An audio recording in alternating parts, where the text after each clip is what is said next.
Hi friends, നമസ്കാരം. ചെമ്പനീർപ്പൂവിന്റെ വരാൻ പോകുന്ന ഉടനെ തന്നെ കാണിക്കാൻ പോകുന്ന ഒരു കിഡിലൻ എപ്പിസോഡിന്റെ റിവ്യൂ ആണ് പറയാൻ പോകുന്നത്. അങ്ങനെ ജോലി കഴിഞ്ഞ് തിരിച്ചെത്തുന്ന സച്ചി രാത്രി ഏറെ വൈകിട്ടും രേവതിയെ റൂമിൽ കാണാത്തത് കൊണ്ട് തന്നെ കിച്ചണിൽ പോയി നോക്കുന്ന സമയത്ത് രേവതിയുടെ ജോലികളൊന്നും കഴിഞ്ഞിട്ടുണ്ടാവില്ല. രേവതി, നിന്റെ ജോലികളൊന്നും തീർന്നില്ലേ? ഈ പാത്രങ്ങൾ കൂടെ കഴുകി വെക്കാനുണ്ടെന്ന് രേവതി പറയുന്നതും, ജോലി ചെയ്തുകൊണ്ടിരുന്ന എപ്പോഴും ജോലി തന്നെയായിരിക്കും. ഇവിടെ നീ മാത്രമല്ലല്ലോ, വേറെ 2 പേര് കൂടെ ഇല്ലേ? നിനക്ക് അവരെ കൂടെ വിളിച്ചൂടെ? ഈ വീട്ടിൽ മൊത്തം 8 പേരുണ്ട്. എല്ലാവർക്കും കൂടിയുള്ള ജോലി നീ ഒറ്റയ്ക്ക് എടുക്കണോ എന്നൊക്കെ ചോദിച്ച് സച്ചി ദേഷ്യപ്പെടുന്നുണ്ട് കേട്ടോ രേവതിക്ക് നേരെ. സിങ്കില് കുന്നോളം കൂട്ടിയിട്ടിരിക്കുന്ന പാത്രങ്ങളെല്ലാം നോക്കിയിട്ട് സച്ചി പറയുന്നുണ്ട്, ഭക്ഷണം കഴിച്ച പാത്രം പോലും അതുപോലെ ഇട്ടിരിക്കുന്നു. അവരവർ ഭക്ഷണം കഴിച്ച പാത്രം പോലും അവരവർക്ക് കഴുകി വെക്കാൻ വയ്യേ. അച്ഛന് വേണ്ടി നീ ചെയ്തു കൊടുത്തോ? അതുപോലെയല്ലല്ലോ മറ്റുള്ളവർക്ക്. അവർക്ക് സ്വന്തമായിട്ട് ചെയ്യാൻ കയ്യും കാലും ഒക്കെ ഉണ്ടല്ലോ രേവതി. എന്തായാലും നീ ഇത് ഒറ്റയ്ക്ക് ചെയ്യണ്ട, ഞാനും കൂടെ കൂടാമെന്നും പറഞ്ഞ് സച്ചി രേവതിയെ സഹായിക്കാൻ ശ്രമിക്കുന്നുണ്ടെങ്കിലും സച്ചിയെ അതിനെ അനുവദിക്കാതെ നിർബന്ധിച്ച് റൂമിലേക്ക് പറഞ്ഞയക്കുകയാണ് രേവതി. അങ്ങനെ ജോലികളെല്ലാം തീർത്ത് കുടിക്കാനുള്ള വെള്ളവുമായിട്ട് വരുന്ന രേവതിയെ കാത്തിരിക്കുകയാണ് നമ്മുടെ സച്ചി. രേവതി നിലത്തിരുന്നു കൊണ്ട് കാലുകടച്ചിൽ കാരണം മെല്ലെ ഇങ്ങനെ മസാജ് ചെയ്യുന്നത് കണ്ട്, എന്തിനാ രേവതി നീ ഇങ്ങനെ ഒറ്റയ്ക്ക് ഈ ജോലികളെല്ലാം ചെയ്യുന്നത് എന്ന് സച്ചി വേദനയോടെ ചോദിക്കുമ്പോ, ഞാനല്ലാതെ പിന്നെ വേറെ ആരാ ഇവിടെ ചെയ്യാൻ എന്ന് രേവതി തിരിച്ചു പറയുമ്പോ, അതെന്താ ഇവിടെ നീ മാത്രമേ പെണ്ണായിട്ടുള്ളോ? എല്ലാ ജോലിയും നീ ഒറ്റയ്ക്ക് ചെയ്യണോ? പുതുതായിട്ട് 2 പേരും ഇവിടെ വന്നിട്ടില്ലേ, അവരും കൂടെ ചെയ്യില്ലേ എന്ന് സച്ചി ചോദിക്കുന്നുണ്ടെങ്കിലും, അവര് 2 പേരും രാവിലെ തന്നെ ജോലിക്ക് പോവില്ലേ സച്ചിയേട്ടാ? എങ്കിലേ അവരോട് വന്നിട്ട് ചെയ്യാൻ പറയണം എന്ന് സച്ചി പറയുമ്പോ, അവര് 2 പേരും ആകെ ടയേർഡായിട്ടായിരിക്കും വരുന്നത്. അങ്ങനെ രേവതി പറയുന്നത് കേട്ട്, ഈ ടയേർഡ് എന്ന് പറയുന്ന സാധനം നിനക്കും ഇല്ലേ? രാവിലെ 5 മണിക്ക് എഴുന്നേറ്റ് ജോലി ചെയ്യാൻ ആരംഭിച്ച രാത്രി 10-11 മണി വരെ നീ കിച്ചണിൽ തന്നെയാണ്. ശരിക്കും ഉറങ്ങാറ് പോലും ഇല്ലല്ലോ നീ. ശരിക്കും ഉറക്കം കിട്ടാത്തത് കൊണ്ട് തന്നെ നിന്റെ കണ്ണെല്ലാം ദേ ഉള്ളിലേക്ക് പോയിരിക്കുന്നു എന്നൊക്കെ സച്ചി പറയുമ്പോ, അതൊക്കെ സച്ചിയേട്ടന് വെറുതെ തോന്നുകയാണെന്ന് പറയുന്നുണ്ട് കേട്ടോ രേവതി. എന്നാൽ സച്ചി വീണ്ടും പറയും, നോക്ക് രേവതി, നീ ഇങ്ങനെ ജോലി ചെയ്തുകൊണ്ടിരുന്നാൽ ജീവിതകാലം മുഴുവൻ ഇവര് നിന്നെ കൊണ്ട് പണിയെടുപ്പിക്കും. നിനക്ക് വേണ്ടി സംസാരിക്കാൻ പോലും ആരും ഉണ്ടാവില്ല. ഇവിടെ മാത്രമല്ല, എല്ലായിടത്തും അങ്ങനെ തന്നെയാണ്. നമ്മൾ ഏത് ഭാരവും ചുമക്കുമെന്ന് മറ്റുള്ളവർക്ക് മനസ്സിലായാൽ നമ്മുടെ ചുമലിൽ അവർ കൂടുതൽ ഭാരം ഇട്ടു തരും. ജീവിക്കാൻ വേണ്ടി ജോലി ചെയ്യണം, അല്ലാതെ ജോലി ചെയ്യാൻ വേണ്ടി മാത്രം ജീവിക്കരുത്. ഇങ്ങനെയൊക്കെ സച്ചി പറഞ്ഞു കൊടുക്കുമ്പോ, ഇതൊക്കെ ആര് പറഞ്ഞു തന്നാണെന്ന് ചോദിക്കുന്നുണ്ട് കേട്ടോ രേവതി തമാശയോടെ. ഞാൻ തന്നെ പറഞ്ഞതായത്, ഇതൊരു നല്ല ഉപദേശമായിട്ട് എടുത്താ നിനക്ക് കൊള്ളാമെന്നും സച്ചി മറുപടി കൊടുക്കുന്നുണ്ട്. പിന്നീട് പറയുന്നുണ്ട്, അച്ഛനോട് പറഞ്ഞിട്ട് വീട്ടുജോലിക്ക് ഒരാളെ വെപ്പിക്കണം. ഇവിടെ ആദ്യം ഒരു ചേച്ചി ജോലിക്ക് വന്നിട്ടുണ്ടായിരുന്നു, പക്ഷെ കല്യാണത്തിന് ശേഷം അമ്മ ആ ചേച്ചിയെ പറഞ്ഞയച്ചതാണെന്ന് തോന്നുന്നു. എന്നിട്ടോ എല്ലാ ജോലിയും നിന്റെ തലയിൽ വെച്ച് തന്നു. നീയാണെങ്കിലോ ഒരു മെഷീൻ പോലെ നിർത്താതെ ജോലി ചെയ്തുകൊണ്ടേയിരിക്കുന്നു. ഒരു മെഷീൻ പോലും ഇങ്ങനെ നിർത്താതെ ഓടിക്കൊണ്ടിരുന്നാൽ അത് കേടായി പോകത്തേ ഉള്ളൂ. അങ്ങനെ വരുമ്പോ ഒരു മനുഷ്യന്റെ അവസ്ഥ എന്തായിരിക്കും രേവതി? എന്തായാലും അച്ഛനോട് സംസാരിച്ച് നാളെ തന്നെ ഒരു ജോലിക്കാരിയെ ഏർപ്പാടാക്കണം എന്ന് സച്ചി നിർബന്ധമായിട്ടും രേവതിയോട് പറയുന്നുണ്ട്.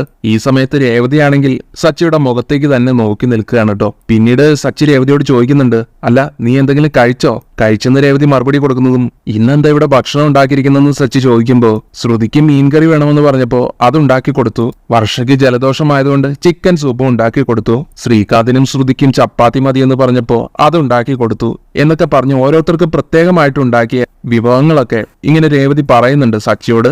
ഇതെല്ലാം കേൾക്കുന്ന സച്ചിയാണെങ്കിൽ താടിക്ക് കയ്യും കൊടുത്ത് രേവതിയെ തന്നെ നോക്കി നിൽക്കുവാണ്.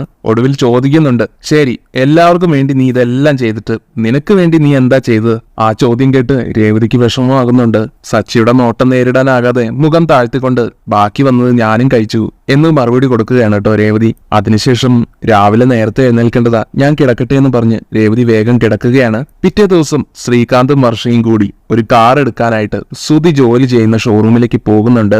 അവരവിടെ ചെന്ന് സുധിയെ അന്വേഷിക്കുന്ന സമയത്ത് ഇങ്ങനെ ഒരാൾ ഇവിടെ ജോലി ചെയ്യുന്നില്ലെന്ന് അവര് പറയുന്നുണ്ട്. ശ്രീകാന്ത് കുറെ അന്വേഷിച്ചിട്ടും സുധി എന്നൊരാൾ അവിടെ വർക്ക് ചെയ്യുന്നില്ല എന്ന് തന്നെയാണ് അവിടെയുള്ളവര് പറയുന്നത്. അപ്പോൾ ഇതെല്ലാം കേട്ട് കാര്യങ്ങളൊന്നും മനസ്സിലാകാതെ ശ്രീകാന്ത് സുധിക്ക് ഫോൺ വിളിച്ചു നോക്കുന്നുണ്ട്. ആ സമയം സുധി തന്റെ ജോലി നഷ്ടപ്പെട്ട കാര്യമൊന്നും അവരോട് പറയാതെ താൻ ഇന്ന് ലീവാണെന്നും പറഞ്ഞ് കുറെ എക്സ്ക്യൂസ് ഒക്കെ തട്ടിവിടുകയാണ്. ശ്രീകാന്തിനും വർഷയ്ക്കുമാണെങ്കിലും ഒരു സംശയമൊന്നും തോന്നുന്നില്ല. അവര് സുധി പറയുന്നത് അപ്പാടെ വിശ്വസിക്കുകയാണ് ചെയ്യുന്നത്. എന്തായാലും പിന്നെ ഒരിക്കൽ വരാമെന്നും പറഞ്ഞ് ഷോറൂമിൽ നിന്നും ഇറങ്ങി പോകുന്നുണ്ട് അവര്. അതിനുശേഷം വീട്ടിൽ ചെന്നിട്ട് സുധിയുടെ ഷോറൂമിൽ പോയ വിവരങ്ങളൊക്കെ അവര് വിവരിച്ച് പറയുന്നുണ്ട് വീട്ടിലുള്ള എല്ലാവരോടുമായിട്ട്. ഇതെല്ലാം കേൾക്കുന്ന ചന്ദ്രമതി ആണെങ്കിലും ശ്രുതിയെ പുകഴ്ത്തി സംസാരിക്കുകയാണ്. ശ്രുതിക്ക് സ്വന്തമായിട്ടൊരു ഷോറൂം തന്നെ തുടങ്ങി അത് നടത്തിക്കൊണ്ട് പോകാൻ തന്നെ കഴിവുണ്ട്. ശ്രുതിയുടെ അച്ഛൻ ഇവിടേക്ക് വന്നു കഴിഞ്ഞാലേ ശ്രുതിയെ കണ്ടു കഴിഞ്ഞാൽ പിന്നെ ഇവന് സ്വന്തമായിട്ടൊരു ഷോറൂം തന്നെ ഇട്ടുകൊടുക്കും. പിന്നീട് ശ്രുതിയോടായിട്ട് ചന്ദ്രമതി ചോദിക്കുന്നുണ്ട്, നീ ശ്രുതിയെ പറ്റി നിന്റെ അച്ഛനോട് പറഞ്ഞിട്ടില്ലേ എന്ന് ചോദിക്കുമ്പോ, ആ ഉണ്ട് ആന്റി, ഒരുപാട് ഞാൻ ശ്രുതിയെ പറ്റി അച്ഛനോട് പറഞ്ഞു കൊടുത്തിട്ടുണ്ട്. അപ്പൊ എല്ലാവരും ഇങ്ങനെ സംസാരിച്ച് നിൽക്കുന്ന സമയത്താണ് കേട്ടോ സച്ചി ഒരു കവറുമായിട്ട് വരുന്നത്. രവീന്ദ്രൻ ഏതായാലും ഇതൊക്കെ കേട്ടിട്ട് പറയുന്നുണ്ട്, ശ്രുതിയുടെ അച്ഛൻ എന്തിനാ ഇവന് ഷോറൂം ഇട്ട് കൊടുക്കുന്നത്? ഇവന് കഴിവുണ്ടെങ്കിൽ സ്വന്തമായിട്ട് തന്നെ ചെയ്യാവുന്നതല്ലേ ഉള്ളൂ. അതിന് കഴിവ് മാത്രം പോരല്ലോ, പണവും കൂടെ വേണ്ടേ എന്ന് ചന്ദ്രമതി ചോദിക്കുന്നതും ഇതെല്ലാം കേട്ടുവരുന്ന സച്ചിയാണെങ്കിൽ ആദ്യം ഇവൻ കൊണ്ടുപോയ 50 ലക്ഷം രൂപ തിരിച്ചുകൊണ്ടുവരട്ടെ, എന്നിട്ട് മതി സ്വന്തമായി ഷോറൂം ഇടുന്നതൊക്കെ സ്വപ്നം കാണുന്നത്. ശേഷം ശ്രുതിയോടായിട്ട്, എടി പൗഡർ അമ്മച്ചി, നിന്റെ അച്ഛനോട് കുറച്ച് സൂക്ഷിക്കാൻ പറയണം. ഒരവസരം കിട്ടിയാലേ നിന്റെ അച്ഛന്റെ സ്വത്തെല്ലാം ഇവൻ അടിച്ചുകൊണ്ട് പോകുമെന്നൊക്കെ പറയുന്നുണ്ട് സച്ചി. അല്ല, അത് പറഞ്ഞപ്പോഴാണ് ഓർത്തത്, നിന്റെ അച്ഛനെന്താ ഇത്രയും നാളായിട്ട് നാട്ടിലേക്ക് വരാറായിട്ടില്ലേ? എന്നാൽ ചന്ദ്രമതിക്ക് സച്ചിയുടെ വാക്കുകളൊക്കെ കേട്ട് ദേഷ്യം വരുന്നുണ്ട്. ഇതൊക്കെ നീ എന്തിനാണ് അറിയുന്നതെന്ന് ചോദിക്കുമ്പോ രവീന്ദ്രനും അതിൽ ഇടപെട്ടുകൊണ്ട് പറയുന്നുണ്ട്, ചന്ദ്രേ, ഇവന്റെ സംശയം എനിക്കുമുണ്ട്. മോളെ ശ്രുതി, കല്യാണം കഴിഞ്ഞ് ഇത്ര നാളായിട്ടും നിന്റെ അച്ഛൻ ഇവിടേക്ക് വന്നിട്ടില്ല എന്നുള്ളത് പോട്ടെ, ഒന്ന് ഫോൺ വിളിച്ചിട്ട് പോലും ഇല്ലല്ലോ എന്നൊക്കെ രവീന്ദ്രൻ പറയുന്നത് കേട്ട് ഒന്നും മിണ്ടാനാവാതെ ഇങ്ങനെ കണ്ണു തള്ളി നിൽക്കുവാണ് ശ്രുതി. ഒടുവിൽ ഒരു കള്ളം തട്ടി വിടുകയാണ്. അച്ഛൻ കുറച്ച് ബിസിയാണെന്നും ബിസിനസ് ആവശ്യങ്ങൾക്ക് വേണ്ടി ടൂർ പോയിരിക്കുകയാണെന്നും ഒക്കെ പറഞ്ഞ് അവരുടെ മുമ്പിൽ തൽക്കാലം രക്ഷപ്പെടുന്നു. ശ്രുതിയാണെങ്കിൽ ഈ നിമിഷം മണം പിടിച്ചുകൊണ്ട്, ആ എവിടുന്ന അമ്മേ നല്ലൊരു മസാലയുടെ മണം വരുന്നത് എന്ന് ചോദിക്കുമ്പോ സച്ചി ഉടനെ പറയുന്നുണ്ട്, ആഹാ നീ കൊള്ളാലോടാ ശ്രുതി, നീ വല്ല പോലീസിലും പോയി ജോയിൻ ചെയ്യുന്നതാണ് നല്ലത്. കറക്റ്റ് ആയിട്ടല്ലേ നീ എല്ലാം കണ്ടുപിടിച്ചത്. ദേ മസാലയുടെ മണം ദാ ഇവിടെ നിന്നാണെന്നും പറഞ്ഞുകൊണ്ട് തന്റെ കയ്യിലെ കവർ ഉയർത്തി കാണിച്ചുകൊണ്ട് ഇതിനുള്ളിൽ തന്തൂരി ചിക്കൻ ആണെന്നും പറഞ്ഞ് കാണിച്ചു കൊടുക്കുന്നുണ്ട് സച്ചി. ശ്രുതിയാണെങ്കിൽ കൊതിയോടെ വാ പൊളിച്ചുകൊണ്ട്, തന്തൂരി ചിക്കനോ എന്ന് ചോദിക്കുന്നു. അതെ, ഞാൻ എന്റെ ഭാര്യയ്ക്ക് വേണ്ടി മേടിച്ചതാ. അങ്ങനെയും പറഞ്ഞ് സച്ചി ആ കവർ രേവതിയുടെ കയ്യിലേക്ക് കൊടുക്കുവാണ്. ഇത് കണ്ട് വാ പൊളിച്ചു നിൽക്കുകയാണ് ചന്ദ്രമതിയും ശ്രുതിയും. രേവതി സച്ചിയോടായിട്ട്, എന്തിനാ ഇപ്പൊ ഇതൊക്കെ മേടിച്ചതെന്ന് ചോദിക്കുമ്പോ, എന്തിനാണെന്നോ, നിനക്ക് ഇഷ്ടമല്ലേ, അതുകൊണ്ടാണ് ഞാൻ വാങ്ങിച്ചത്. എന്നാൽ ഇതൊക്കെ കണ്ട് ഒട്ടും ഇഷ്ടപ്പെടാത്ത ചന്ദ്രമതി, എന്തൊക്കെ ഇവിടെ നടക്കുന്നത്? പുറത്തുനിന്ന് വാങ്ങിച്ചുകൊണ്ട് വരുമ്പോ അത് ഒരാൾക്ക് മാത്രമായിട്ടാണോ വാങ്ങേണ്ടത് എന്നൊക്കെ ചോദിക്കുമ്പോ രവീന്ദ്രൻ എന്തോ മറുപടി കൊടുക്കാൻ തുടങ്ങുന്നുണ്ട്. പക്ഷെ രവീന്ദ്രനെ പറയാൻ സമ്മതിക്കാതെ സച്ചി ഉടനെ പറയുകയാണ്, ഇവിടെ ബാക്കിയുള്ളവർക്ക് വേണ്ടതെല്ലാം അതാത് സമയം നടത്തി കൊടുക്കുന്നുണ്ടല്ലോ. ഇന്നലെ ഓരോരുത്തർക്ക് വേണ്ടത് എന്താണെന്ന് പറഞ്ഞ് എല്ലാവരും അതുപോലെ ഉണ്ടാക്കി മേടിച്ചില്ലേ രേവതിയുടെ കയ്യിൽ നിന്ന്? ആരെങ്കിലും ഇവൾക്ക് വേണ്ടത് എന്താണെന്ന് ഒന്ന് അന്വേഷിക്കുകയെങ്കിലും ചെയ്തോ?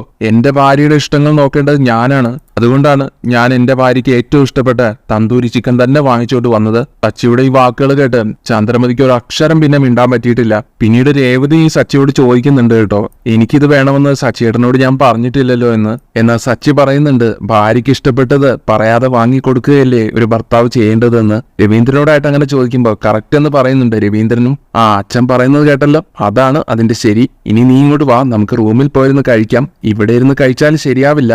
അമ്മയുടെ ഈ പൊന്നുമോൻ കവറിലേക്ക് തന്നെ നോട്ടം ഇട്ടുകൊണ്ട് നിൽക്കുകയാണ്. കൊതി കൂടി നമ്മുടെ വയറ് കേടാകും. അതുകൊണ്ട് നീ റൂമിലോട്ട് വാ എന്ന് പറഞ്ഞ് രേവതിയും കൂട്ടി റൂമിലേക്ക് കൊണ്ടുപോവുകയാണ് സച്ചി. സച്ചിയുടെ ആ പ്രവൃത്തി ഇഷ്ടപ്പെടാതെ ബാക്കിയുള്ളവരൊക്കെ അവിടെ നിന്ന് എണീറ്റ് പോകുമ്പോൾ ചന്ദ്രമതി രവീന്ദ്രനോടായിട്ട്, കണ്ടില്ലേ അവൻ ചെയ്തു വെച്ചിരിക്കുന്നത് എന്താണെന്ന്? ഉടനെ രവീന്ദ്രൻ ചന്ദ്രമതിയോടായിട്ട് ചോദിക്കുന്നുണ്ട്, അവൻ അവന്റെ ഭാര്യയെ സ്നേഹിക്കുന്നതിന് നിനക്കെന്താ പ്രശ്നം ചന്ദ്രേ? നീ ഇവിടുത്തെ വീട്ടുജോലികളെല്ലാം രേവതിയെ കൊണ്ട് ചെയ്യിക്കുന്നതിൽ അവന് നല്ല വിഷമമുണ്ട്. അതാണ് അവൻ പറയാതെ പറഞ്ഞിട്ട് പോയത്. അവൻ നമ്മളുടെയൊക്കെ മുന്നിൽ എത്രമാത്രം ദേഷ്യം കാണിച്ചാലും രേവതിയോട് അവൻ കാണിക്കുന്ന സ്നേഹം കാണുമ്പോൾ എനിക്ക് ഒരുപാട് സന്തോഷം തോന്നുന്നുണ്ട്, ഒരുപാട് അഭിമാനം തോന്നുന്നുണ്ട് അവനിൽ. അങ്ങനെ റൂമിലെത്തിയതിനു ശേഷം രേവതി സച്ചി കൊടുത്ത ആ കവറിൽ മണത്തോണ്ട്, ആഹാ നല്ല മണം എന്നൊക്കെ പറഞ്ഞു നിൽക്കുമ്പോ, എന്നാ പിന്നെ കഴിക്ക് എന്ന് പറഞ്ഞിട്ട് സച്ചി രേവതിയുടെ കയ്യിലേക്ക് കൊടുക്കുന്നുണ്ട്. റൂമിലിരുന്ന് കഴിക്കണോ അതോ കിച്ചണിൽ പോയിരുന്ന് കഴിച്ചാൽ മതിയോ എന്ന് രേവതി ചോദിക്കുമ്പോ, രേവതി ഞാൻ മുമ്പേ പറഞ്ഞല്ലോ, എല്ലാവരെയും നോക്കാൻ എന്റെ ഭാര്യയുണ്ട്. പക്ഷെ എന്റെ ഭാര്യയെ നോക്കാൻ ഇവിടെ ആരുമില്ല. ഞാനിത് നിനക്ക് വേണ്ടി മാത്രം മേടിച്ചതാണ്. ഇത് നീ കൊണ്ടുപോയി പുറത്തു വെച്ചാൽ ഇതും പങ്കിടാൻ ആളുകൾ ഉണ്ടാവും. പാത്രം കഴുകുമ്പോ വീട് ക്ലീൻ ആക്കുമ്പോൾ പങ്കിടാനൊന്നും ആരുമില്ലെങ്കിലും ഇങ്ങനെ എന്തെങ്കിലും കിട്ടിയാൽ അതൊക്കെ പങ്കിടാൻ ആളുകൾ വരും. നീയാണെങ്കിൽ പാവമെന്ന് കരുതി മൊത്തമായിട്ട് പങ്കിട്ട് കൊടുക്കുകയും ചെയ്യും. ഒന്ന് മനസ്സിലാക്കിക്കോ രേവതി, ഒരാൾക്ക് സന്തോഷമാണെങ്കിൽ അവരുടെ ചുറ്റിലും കുറെ ആളുകൾ ഉണ്ടാവും. എന്തെങ്കിലും സങ്കടമോ വിഷമോ ഉണ്ടെങ്കിൽ ആരും കൂടെ ഉണ്ടാവില്ല. അതാണ് അതിന്റെ രീതി. അതുകൊണ്ട് നീ ഇത് ഇവിടെ ഇരുന്ന് തന്നെ കഴിക്കാൻ പറഞ്ഞ് രേവതിയുടെ കയ്യിലേക്ക് ആ കവർ വെച്ച് കൊടുത്തിട്ട് ഒരു പ്ലേറ്റും എടുത്തുകൊണ്ട് വരുന്നുണ്ട് സച്ചി. ശേഷം ആ പ്ലേറ്റിലേക്ക് സച്ചി ആ ചിക്കൻ എടുത്തു വെക്കുമ്പോൾ, സച്ചിയേട്ടന് ചിക്കൻ കഴിക്കാൻ ഇത്ര ആഗ്രഹമാണെങ്കിൽ ഞാൻ ഉണ്ടാക്കി തരുമായിരുന്നല്ലോ എന്ന് രേവതി പറയുമ്പോ, എന്തിന് ഇവിടെ ബാക്കിയുള്ളവർക്കൊന്നും ഉണ്ടാക്കുന്നത് പോരാഞ്ഞിട്ടാണോ? ഞാനേ ഇത് എനിക്ക് വേണ്ടി വാങ്ങിയതല്ല, നിനക്ക് വേണ്ടി വാങ്ങിയതാണ്. എന്നാ പിന്നെ കഴിക്കെന്നും പറഞ്ഞ് രേവതിയുടെ കയ്യിലേക്ക് ആ പ്ലേറ്റ് വെച്ച് കൊടുക്കുന്നുണ്ട് സച്ചി. സച്ചിയെ കൊണ്ടും രേവതി നിർബന്ധിപ്പിച്ച് കഴിപ്പിക്കുന്നുണ്ട്. ആ നിമിഷത്തെല്ലാം സച്ചി രേവതി ഇങ്ങനെ നോക്കി നിൽക്കുന്നത് കാണുമ്പോ ഇതെന്താ എന്നെ കടിച്ചു കയറാൻ പോകുന്നത് പോലെ നോക്കുന്നത് എന്നൊക്കെ രേവതി ചോദിക്കുമ്പോ അത് എന്തിനാണെന്ന് ചോദിച്ചാൽ കഴിക്കാനല്ലാതെ വേറെ എന്തിനാണെന്ന് സച്ചി തിരിച്ചും പറയുന്നുണ്ട്. പിന്നീട് രേവതി ചോദിക്കുന്നുണ്ട്, പുറത്തു വെച്ച് ഒരുപാട് തവണ എന്റെ ഭാര്യ എന്നൊക്കെ പറയുന്നുണ്ടായിരുന്നല്ലോ, അതെന്തിനാണ്? അത് കൊള്ളാം, ഭാര്യയെ ഭാര്യ എന്നല്ലാതെ പിന്നെ എന്താ ഞാൻ വിളിക്കേണ്ടത് രേവതി? തുണിക്കടയിലെ ബൊമ്മ എന്ന് വിളിക്കാൻ പറ്റുമോ? എന്താ രേവതി, നീ എന്റെ ഭാര്യ തന്നെയല്ലേ എന്ന് സച്ചി ചോദിക്കുമ്പോ അല്ലെന്ന് ഞാൻ പറഞ്ഞില്ലല്ലോ സച്ചേട്ടാ, പക്ഷെ എല്ലാവരുടെയും മുമ്പിൽ വെച്ച് ഒരുപാട് തവണ അങ്ങനെ പറഞ്ഞാൽ അവരെല്ലാവരും എന്താ വിചാരിക്കുക എന്നൊക്കെ രേവതി പറയുമ്പോ എന്ത് വിചാരിക്കാൻ, അവർക്കറിയില്ലേ നീ എന്റെ ഭാര്യയാണെന്ന് എന്നിങ്ങനെ തിരിച്ചു ചോദിക്കുന്നുണ്ട് സച്ചി. സച്ചിയേട്ടനോട് പറഞ്ഞിട്ട് കാര്യമില്ലെന്ന് മനസ്സിലാക്കുന്ന രേവതി പിന്നീട് ഒരുപാട് സന്തോഷത്തോടെ സച്ചി കൊണ്ടുവന്ന ആ ചിക്കൻ എടുത്ത് കഴിക്കുകയാണ് ചെയ്യുന്നത്. രേവതി അതിൽ നിന്ന് ഒരു പീസ് എടുത്ത് സച്ചിക്ക് കൊടുക്കുന്നുണ്ട്. എനിക്ക് വേണ്ട രേവതി, ഇത് മുഴുവൻ നീ തന്നെ കഴിക്കണം, ഇതേ ഞാൻ നിനക്ക് വേണ്ടി മാത്രം വാങ്ങിയതാ. അങ്ങനെയും പറഞ്ഞുകൊണ്ട് അത് മുഴുവൻ രേവതിയെ കൊണ്ട് തീറ്റിക്കുന്നുണ്ട് സച്ചി.